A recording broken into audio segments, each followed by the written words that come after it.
Kenapa saya bebas berbicara? Karena saya tidak terikat.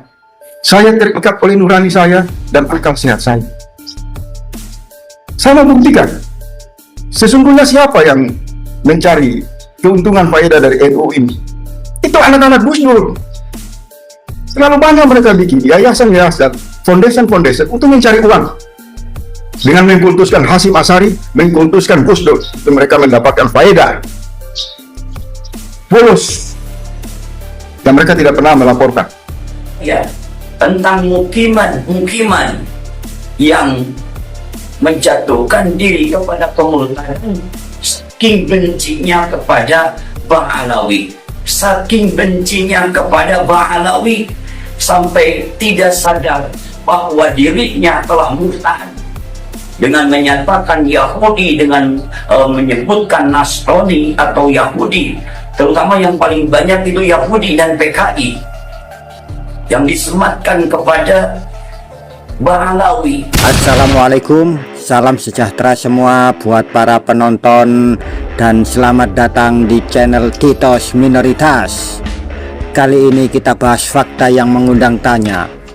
Faisal Assegaf dari klan Ba'alwi ini dinilai terlalu jauh menghina dan merendahkan Nahdlatul Ulama, juga beserta keluarga Kiai Haji Abdurrahman Wahid atau Gus Dur.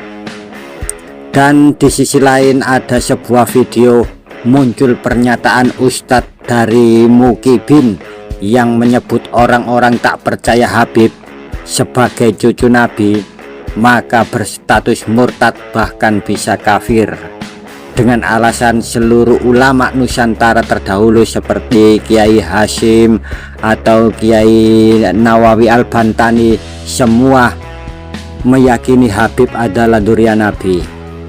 Dan saya kira Ustadz ini adalah kurang update dalam soal kajian nasab. Apa dasar argumennya dan bagaimana seharusnya kita menyikapi perbedaan ini? Mari kita tonton video berikut ini.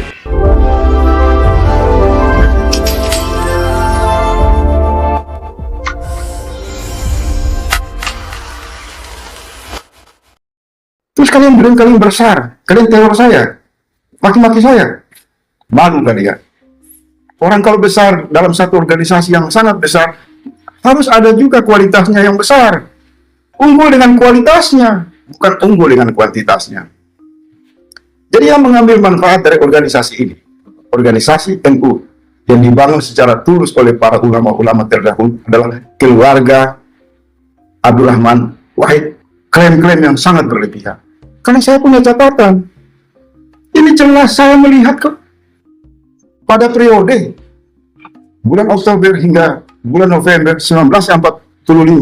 Tidak ada dokumen resolusi yang namanya dibuat oleh Hasyim Asy'ari. Sebuah kumpulan sejarah yang diterbitkan oleh Gramedia, lembaga yang selama ini sangat kredibel dan tidak sembarangan mengeluarkan sebuah penerbitan buku kalau tidak melalui proses verifikasi yang ketat. Kalangan Muhammadiyah yang pada saat itu ya, seperti Tokoh Hasan Kipo, itu sosok dari akar perumpun Muhammadiyah, presiden pertama PBNU. Saya sudah nonton kalian punya berbagai video dan pernyataan-pernyataan konyol yang menyerang diri saya pribadi. Bahwa saya ini bersuara mengkritisi sejarah NU yang saya anggap sangat-sangat menyimpang dari awal pembentukannya hingga proses selama 90 tahun lebih. Dan kemudian saya mengkritisi perilaku oknum-oknum NU yang saya sebut dedengkot-dedengkot dan loyalis-loyalis yang mengatasnamakan, yang bertopengkan NU, tapi dalam kenyataannya sangat-sangat bobrok yang membuat kalian tersinggung. Dan kalian menuduh saya seolah-olah saya ini mendapatkan sesuatu atau disuruh oleh orang lain untuk berbicara kebenaran di ruang publik yang menjadi hak setiap warga negara, apalagi saya umat Islam, wajar. Apa-apaan kalian? Kalau kalian punya bukti saya mendapatkan sesuatu imbalan untuk mengobok-obok NU, saya minta sekarang kalian arahkan bukti itu kepada aparat penegak hukum. Sangat bodoh kalian. Begitu bencilah kalian sama saya, yang kalian klaim punya bukti bahwa saya itu dipakai, ditunggangi oleh kepentingan lain untuk mengobok-obok NU. Laporkan sana ke aparat, bawa buktinya. Tapi saya kasih ingat ya, ucapan kalian sangat berlebihan. Saya ini cuma satu semut menghadapi NU yang kalian bilang sangat-sangat besar, yang disebut dengan ormas terbesar di Indonesia. Raksasa. Seekor semut melawan raksasa. Tidak ada pengaruh. Kalian begitu besar. Semua kalian klaim kalian paling besar di Indonesia. Omong kosong, nol besar. Kalau kalian punya bukti, beberkan buktinya itu kepada publik. Pembunuhan karakter kepada diri saya tidak ada pengaruh. Karena fakta-fakta kebenaran tidak bisa kalian. Oh apa? Mau pendekatan Islam. Kiai Haji Hasyim Asy'ari itu adalah punya karamat. Wali-wali Allah paling banyak di NU. Sekarang saya tantang kalian. Kalian baca Yasin, baca Quran, kita mubahalah. Kalau tuduhan-tuduhan kalian mengatakan saya mendapatkan sesuatu, maka niscaya saya hancur. Karena karamat Hasyim Asy'ari. Karena karamat wali-wali NU. Tetapi kalau tuduhan-tuduhan itu kalian tidak bisa buktikan, saya juga bermohon kepada Allah, kepada baginda Rasul, hancurkan penipu-penipu seperti kalian. Kecil. Saya bukan orang baru di ruang publik Indonesia. Saya berjuang 20 tahun lebih di luar sistem negara untuk melakukan upaya perubahan. Tanpa meminta imbalan apapun. Kenapa saya bebas berbicara? Karena saya tidak terikat. Saya terikat oleh nurani saya dan akal sehat saya. Saya mau buktikan. Sesungguhnya siapa yang mencari keuntungan faedah dari NU ini? Itu anak-anak Gus Dur. Terlalu banyak mereka bikin yayasan-yayasan, foundation-foundation untuk mencari uang. Dengan mengkultuskan Hasyim Asy'ari, mengkultuskan Gus Dur untuk mereka mendapatkan faedah. Bolos. Dan mereka tidak pernah melaporkan kepada seluruh ahli sunnah wal jamaah di Indonesia. Umat NU. Ingat yang saya katakan ya, dari awal kritik saya terhadap NU adalah organisasi massa. Organisasi NU. Kalau menyangkut dengan masyarakat NU atau masyarakat Muslim berfaham ahli sunnah wal jamaah, saya tidak menggubris. Karena saya pikir kelompok ini terpisah dari organisasi. Harus pakai otak. Jangan bodoh, jangan mau dibodoh-bodohi. Terus kalian bilang kalian besar, kalian teror saya, maki-maki saya. Malu kali ya. Orang kalau besar dalam satu organisasi yang sangat besar, harus ada juga kualitasnya yang besar. Unggul dengan kualitasnya, bukan unggul dengan kuantitasnya. Jadi yang mengambil manfaat dari organisasi ini, organisasi NU, yang dibangun secara tulus oleh para ulama-ulama terdahulu adalah keluarga Abdurrahman Wahid. Kenapa saya menentang pengkultusan terhadap Hasyim Asy'ari? Karena itu semua dibuat bukan untuk kepentingan umat. Organisasi dengan simbol Hasyim Asy'ari ini dibuat untuk kepentingan melayani segelintir orang dari keluarga mereka. Jangan saya buka terlalu jauh tentang praktek-praktek korupsi yang dilakukan secara norak oleh PKB ya. Oleh petinggi-petinggi partai PKB yang selama ini merasa paling NU. Norak kalian, bobrok kalian. Jangan menafikan sejarah. Jangan. Sejarah organisasi NU ini dibentuk sejak awal dengan melibatkan seluruh keragaman. Partisipasi dari kalangan Habaib, kalangan Muhammadiyah yang pada saat itu ya, seperti Tokoh Hasan Kipo, itu sosok dari akar rumpun Muhammadiyah. Presiden pertama PBNU, dan juga dari kiai-kiai di seluruh Indonesia. Hasyim Asy'ari itu hanya mencatut ya saya bilang ya, dalam dokumen paling penting Mukadimah Kasasi, Ganun Kasasi NU, itu mencatut, mengambil tokoh terbesar pada saat itu yang namanya Said Abdullah Hasan Segaf. Dia juga memanfaatkan kebesaran tokoh Arab, ingat, Hasan Jipo sebagai presiden pertama pembentukan PBNU. Organisasi. Kalau saya mau buka sejarah ini paling banyak partisipasi kalangan-kalangan. Muslim Tionghoa, Muslim Arab, Muslim di luar Jawa, Muslim Jawa Tengah, Muslim tokoh-tokoh ulama dari Jawa Barat. Keragaman. PBNU tidak dibentuk oleh Hasyim Asy'ari yang nol besar, yang hanya keluarganya saja mengklaim seolah menjadi tokoh utama. Saya punya data-data sejarah, dan saya melihat sejarah tidak dalam rakitan-rakitan sejarah yang kalian bikin untuk mengkelabui umat. Mengklaim dengan akal sehat yang sangat tidak bisa diterima. khasiat yang dilakukan. Hanya asabiah, fanatik kelompok. Saya punya catatan dari hari ke hari tentang Indonesia. Sebuah kumpulan sejarah yang diterbitkan oleh Gramedia, lembaga yang selama ini sangat kredibel dan tidak sembarangan mengeluarkan sebuah penerbitan buku kalau tidak melalui proses verifikasi yang ketat. Tidak ada terlalu unggul yang namanya itu Hasyim Asy'ari.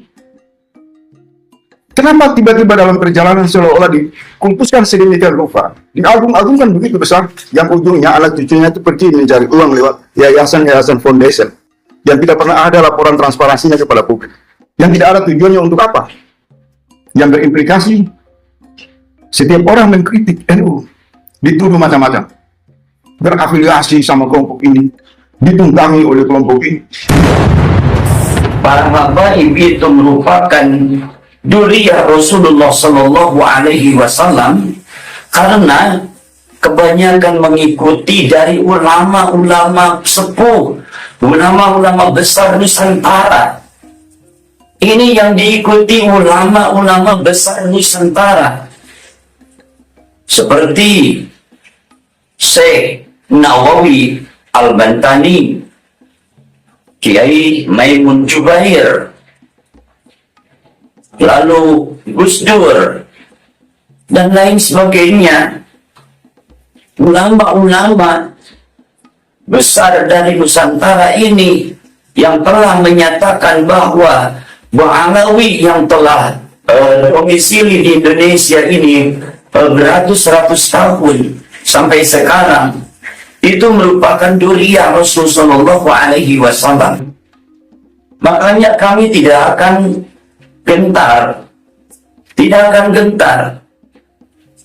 dan tidak akan terpengaruh dengan tesisnya Kiai Iman, karena kami lebih percaya kepada ulama-ulama Nusantara dahulu, ulama-ulama besar sekelas Syekh Nawawi Al-Bantani, Kiai Haji Hasyim Asy'ari, Syekh Ahmad Dahlan, semuanya percaya, semuanya meyakini bahwa Bahlawi itu adalah duriyah Rasulullah Sallallahu Alaihi Wasallam. Makanya itu yang menjadi alasannya.